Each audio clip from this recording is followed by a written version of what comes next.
Hi mga ka-Real Talk! Magandang araw sa inyong lahat. Nagbabalik muli ang inyong lingkod na si Mr. J.R. Llamado, ang Real Talker ng Muntinlupa City. And I hope lahat nakapag-mekos-mekos na mga insan.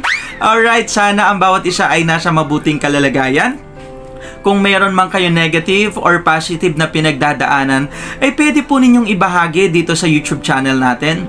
Mag-comment po kayo sa comment section nang sa gayon makatulong po tayo dun sa mga tao na merong same na pinagdadaanan natin, o di kaya maka-inspire tayo dun sa mga tao na merong matinding pinagdadaanan or naandun sila sa pinaka lowest part ng kanilang buhay o relationship. At ngayon nga mga insan, meron tayong, actually hindi ito bagong topic na ating pag-uusapan. Ito po ay luma na or minsan gasgas na nga sa pandinig ng ibang tao, pero naniniwala ako na maraming bagay na pwede nating makuha o mabubuting aral na pwede nating i-apply sa ating relationship. At ito na nga, ang topic natin ay patungkol sa healthy and unhealthy jealousy. Meron akong inihandang 4 na katanungan sa inyo nang sa gayon ma-check natin kung tayo ba ay naandun sa unhealthy. Dito muna tayo sa negative side, unhealthy jealousy. Unang tanong, kung nagdududa ka ba kapag hindi kayo magkasama ng partner mo?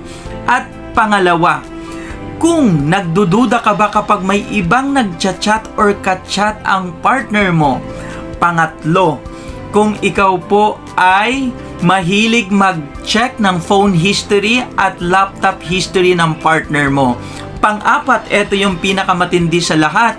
No, eto yung hindi ka na makatulog kapag gabi or nawawalan ka ng peace of mind na kahit hindi lang siya mag-reply sa chat mo, iba na kaagad yung iniisip mo. Nagki-create ka na kaagad ng negative thoughts. Kaya masasabi natin na andun ka sa unhealthy part ng jealousy na yan kasi nagki-create ka ng mga unrealistic conclusions patungkol sa partner mo na wala namang evidence.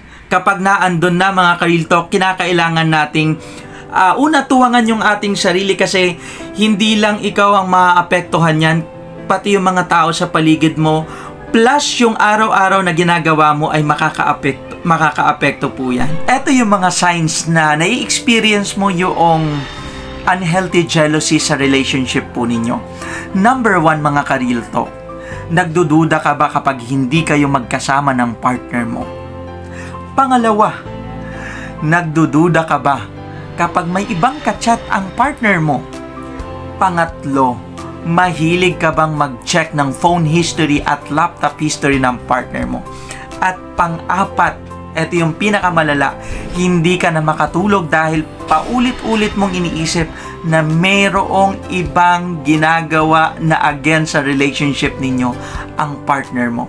Mga ka-Real Talk, kapag yan na ang nai-experience mo, masasabi nating unhealthy jealousy sapagkat wala ka namang patunay, wala namang evidence doon sa iniisip mo. Nagkikreate ka na ng mga negative ideas na kung saan nakakaapekto na siya sa sarili mo at sa partner mo hanggang ang goal mo na ay to control yung relationship po ninyo. Hanggang naandun ka na sa part na hindi ka na komportable. Lahat ng bagay na gagawin ng partner mo, lagi mo nang i-check na wala ng peace of mind sa sarili mo. At makakaapekto yan hindi lang sa'yo, pati dun sa mga tao na nasa paligid mo. Mga ka-Real Talk, may kadahilanan din naman kasi yan kung bakit gigigil ako kung bakit may mga babae na nai-experience nila yung unhealthy jealousy.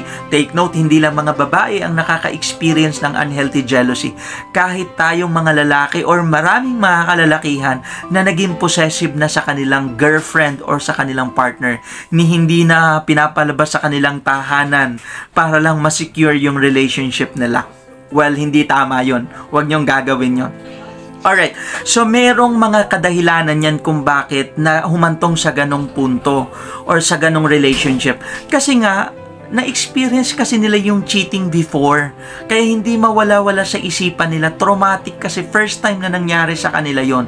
Plus, ang kapag nag-register sa brain nila yung ganong karanasan, kahit iba na yung gumaganap or kahit minsan napanood lang nila sa TV, minsan nagkakaroon ng free association. Ibig sabihin, yung emosyon na meron sa ibang tao nagre-reflect sa kanila kasi meron silang ganong karanasan.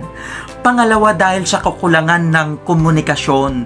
Hindi tayo nag-a-update ng tama, hindi tayo nagpapaalam ng tama, hindi natin sinasabihin yung partner natin na secure ka, eto yung mga taong kasama ko. So, ibig sabihin marami ng lihim sa relationship, kaya nagiging unhealthy jealousy. So, sana naintindihan ninyo yung mga tao na nakaka-experience ng unhealthy jealousy. Huwag natin silang husgahan, kundi tulungan natin sila kung paano makakapag-cope up dun sa ganong emosyon. So mga ka-Real Talk, hanggang dito lang muna ngayon yung ating pag-uusapan. Maraming salamat po sa inyong time. Maraming salamat sa inyong pakikinig. Sana po ay lalo po ninyo akong suportahan sa mga susunod pang vlogs. Next time, pag-uusapan naman po natin yung benefits ng pagkakaroon ng healthy jealousy. Paano naman siya nakakatulong. Alright, so kung meron naman po kayo mga additional comment or additional informations or suggestions, wag po kayong mahiyang mag-comment sa comment section natin. Nang sa gayon, ma-share po natin yung ideas natin. Wag po nating itago yan. At maraming tao ang makikinabang dyan. Alright, so kung yung iba naman sa inyo ay hindi pa nakakapag-subscribe sa ating YouTube channel, please lang, mag-subscribe naman po kayo at hindi po yan makakabawas sa inyong kagandahan at pagiging pogi. Yun lang at maraming salamat po. Bye mga ka-Real Talk at mga kainsan!